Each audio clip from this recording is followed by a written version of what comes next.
Tomás Cipriano de Mosquera. La herida que marcó a un estadista. Presentado por el profesor Franklin Boutin Soto. Entre las muchas figuras militares producidas por las guerras de independencia, pocos llevaron su historia de combate de manera tan visible como Tomás Cipriano de Mosquera. Más tarde se convertiría en uno de los hombres más poderosos y controvertidos del siglo XIX colombiano. Soldado, diplomático, financista, reformador, caudillo y presidente en 4 ocasiones. Sin embargo, mucho antes de dominar la política nacional, sufrió una grave herida de arma de fuego en el rostro que alteró su apariencia, su habla, su salud y, posiblemente, su carácter para el resto de su vida. Esta lesión no fue una cicatriz menor engrandecida románticamente por admiradores posteriores. Fue un trauma maxilofacial serio sufrido durante las campañas del sur de la independencia, generalmente asociado con los combates de Barbacoas en el año 1824. La tradición biográfica colombiana más sólida describe que el proyectil entró por la boca, arrancó dientes, fracturó la mandíbula inferior y salió por la mejilla. Si esta descripción es correcta, se trató de una herida brutal bajo cualquier criterio, y en las condiciones médicas de la década de 1820 pudo haber sido fácilmente mortal. Para comprender la gravedad de la lesión, debe imaginarse la anatomía comprometida. La mandíbula inferior sostiene los dientes, estabiliza la lengua, permite la articulación del habla y hace posible la masticación. Una bala de mosquete que penetrara la cavidad oral podía destrozar hueso, desgarrar tejidos blandos, lacerar la lengua, destruir piezas dentales, seccionar nervios y contaminar la herida con pólvora, fibras de tela, saliva y fragmentos óseos. La muerte podía llegar rápidamente por hemorragia o asfixia. Podía llegar días después por infección. Podía llegar semanas más tarde por inanición si el paciente ya no podía tragar de forma adecuada. Mosquera sobrevivió a los 3 peligros. El escenario militar hacía la supervivencia aún más incierta. Barbacoas y el teatro del sur circundante eran regiones de humedad, lodo, caminos deficientes, enfermedades tropicales e infraestructura médica limitada. No era Pares Londres en Madrid. Era una zona de guerra en los márgenes de la capacidad estatal republicana. El primer tratamiento casi con certeza fue improvisado. Compañeros o asistentes habrían intentado contener el sangrado con compresas de tela, despejar la boca de dientes sueltos y sangre, y mantener al oficial herido incorporado para que no se ahogara. Relatos posteriores sostienen que, antes de la llegada de un cirujano formado, un sacerdote ayudó a extraer fragmentos visibles de hueso de la boca. Este detalle es históricamente verosímil. En campañas fronterizas, el clero con frecuencia servía como cuidador de emergencia cuando no había cirujano disponible. Uno de los detalles más llamativos de la tradición colombiana es que un cirujano inglés llegó después desde Popayán para tratar a Mosquera, tras una demora aproximada de 3 semanas. Aun si el intervalo exacto hubiese variado, el significado es claro. Mosquera probablemente pasó un periodo prolongado con dolor intenso, inflamación, incapacidad para hablar con normalidad, dificultad para alimentarse y alto riesgo de infección antes de recibir tratamiento definitivo. 3 semanas con una mandíbula fracturada en la era previa a los antibióticos representaban un peligro médico serio. Los fragmentos óseos podían consolidar mal. La infección podía extenderse. El tejido cicatricial podía contraerse. Fragmentos sueltos podían necrosarse y convertirse en focos crónicos de supuración. Que sobreviviera el tiempo suficiente para una cirugía posterior sugiere resistencia física notable y cuidados constantes. ¿Qué tipo de cirugía podía realizarse en la década de 1820? El oyente moderno no debe imaginar un quirófano con luces estériles, máquinas de anestesia, antibióticos y placas de titanio. Nada de eso existía. Los objetivos del cirujano habrían sido prácticos y limitados. Primero, inspeccionar la trayectoria del proyectil. Segundo, retirar hueso muerto, fragmentos dentales y cuerpos extraños. Tercero, reducir los segmentos mandibulares desplazados hasta una alineación aproximada. Cuarto, establecer drenaje para evitar acumulación de pus. Quinto, estabilizar la mandíbula lo suficiente para permitir consolidación. Sexto, preservar la deglución y el habla en la medida de lo posible. Las técnicas disponibles provenían de la cirugía militar del siglo XVIII y de la época napoleónica. Estudios comparativos sobre cirugía facial en los ejércitos de Napoleón Bonaparte muestran que los cirujanos utilizaban ligaduras, compresas, alambres dentales, férulas, vendajes y soportes externos del mentón para lesiones mandibulares. Si la mandíbula de Mosquera estaba fracturada, el cirujano pudo haber empleado hilo de seda, cintas de lino, alambre de plata o incluso de oro fijado alrededor de dientes remanentes para mantener unidos los fragmentos. Un cabestrillo de cuero o tela atado sobre la cabeza podía sostener la cara inferior. Algunos pacientes recibían aparatos metálicos orales o bracis mecánicos para conservar estructura y alineación. Esto puede ayudar a explicar referencias posteriores según las cuales Mosquera usó un dispositivo metálico en la mandíbula. Tal aparato no se parecería a un implante moderno. Habría sido un soporte externo o removible. No existe anestesia moderna. El éter no se generalizaría hasta la década de 1840. El cloroformo llegaría después. Por ello, Mosquera probablemente soportó el tratamiento bajo efectos de alcohol, tintura de opio como láudano, inmovilización física o simple resistencia personal. Los cirujanos de la época valoraban la rapidez porque el dolor prolongado aumentaba el shock y el colapso. Una mandíbula fracturada siendo manipulada, alambreada, limpiada o abierta sin anestesia habría sido una experiencia atroz. No se trata de exageración dramática. Era la realidad quirúrgica ordinaria del periodo.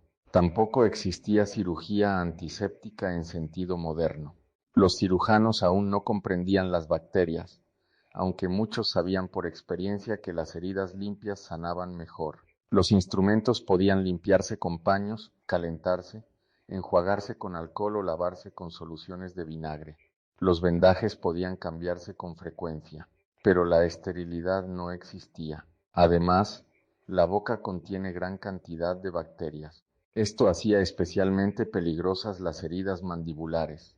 Las complicaciones comunes incluían abscesos bajo la mandíbula, drenaje crónico, mal olor, fiebre, necrosis del hueso y muerte por sepsis. La supervivencia posterior de Mosquera indica que la infección fue controlada o que su organismo logró vencerla, o ambas cosas. La recuperación debió ser larga y humillante. Probablemente no pudo masticar alimentos sólidos durante semanas o meses. Habría necesitado caldos, gachas, granos blandos, huevos, guisos suaves y líquidos.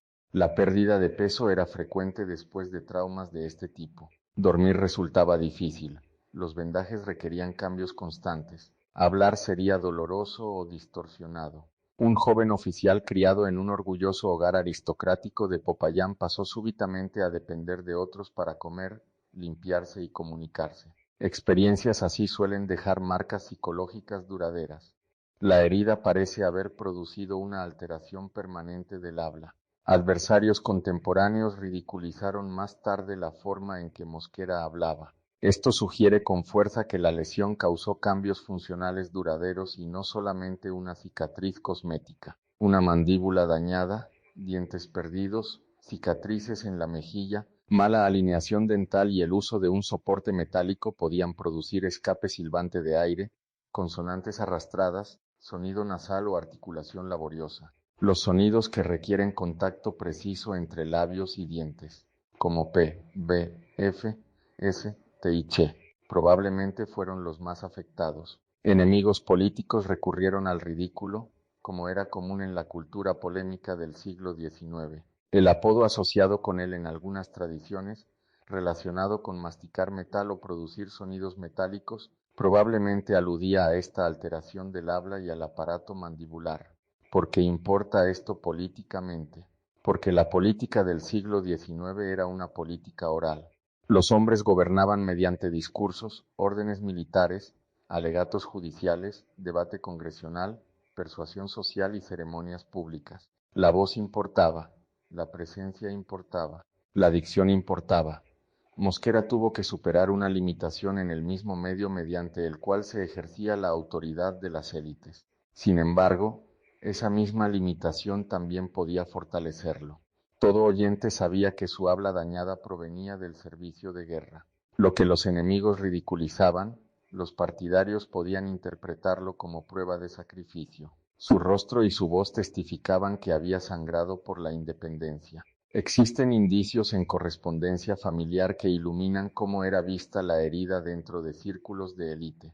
Miembros de las redes familiares Mosquera y emparentadas con los Arboleda solían vincular salud, honor y servicio. Aunque las cartas privadas variaban de tono, un tema recurrente en la correspondencia aristocrática caucana era que el sufrimiento corporal en servicio público aumentaba, y no disminuía, la reputación masculina.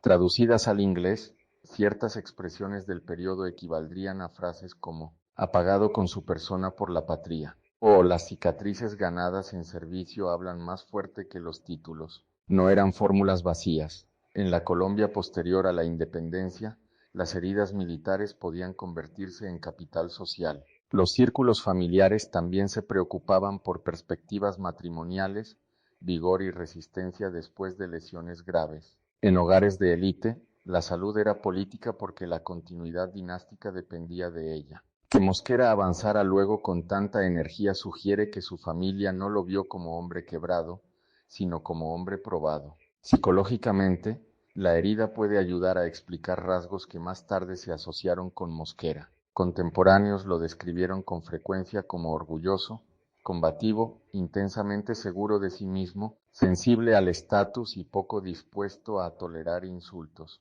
Un joven que sobrevive desfiguración, dolor, burla y larga recuperación puede salir con ambición agudizada y sentido de identidad endurecido. Había enfrentado la muerte temprano. Había soportado sufrimientos que otros solo comentaban. Había aprendido que la humillación pública podía responderse con fuerza, éxito y rango. Este patrón aparece repetidamente en culturas políticas militarizadas. Para 1830, Mosquera ya no era simplemente un caballero provincial de Popayán. Era un oficial veterano de la generación de la independencia, visiblemente marcado por el combate, conectado a poderosas redes familiares y cada vez más consciente de que la distinción militar podía rivalizar con el linaje heredado. Las muertes de fundadores civiles mayores durante la Reconquista habían abierto espacio para hombres jóvenes armados. La herida de Mosquera le dio legitimidad en ese nuevo orden ascendente. Podía reclamar sangre por familia, podía reclamar mérito por servicio, podía reclamar sacrificio por cicatrices. Pocas credenciales pesaban más en la Colombia de la década de 1820.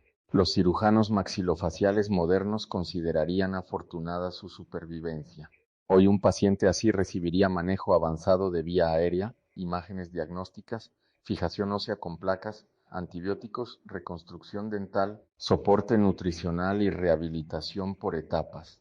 En tiempos de Mosquera, la supervivencia dependía de estabilización rudimentaria, valentía quirúrgica, suerte y fortaleza física. Que no solo sobreviviera, sino que llegara a dominar la política nacional, vuelve el episodio históricamente notable. Así, la herida facial de Mosquera no fue un detalle incidental de biografía.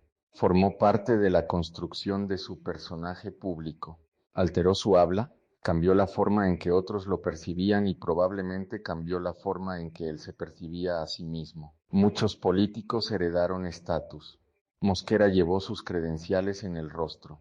Fuentes consultadas para la preparación de esta conferencia incluyen estudios biográficos colombianos sobre Tomás Cipriano de Mosquera, tradiciones epistolares de las familias Mosquera y Arboleda, revisiones históricas quirúrgicas colombianas que identifican la herida mandibular de Barbacoas, estudios comparativos de cirugía maxilofacial napoleónica, literatura histórica sobre tratamiento de fracturas mandibulares antes de la anestesia y la antisepsia, referencias modernas de trauma oral y maxilofacial sobre secuelas del habla y de la mandíbula. Espero que hayan disfrutado del tema especial de hoy.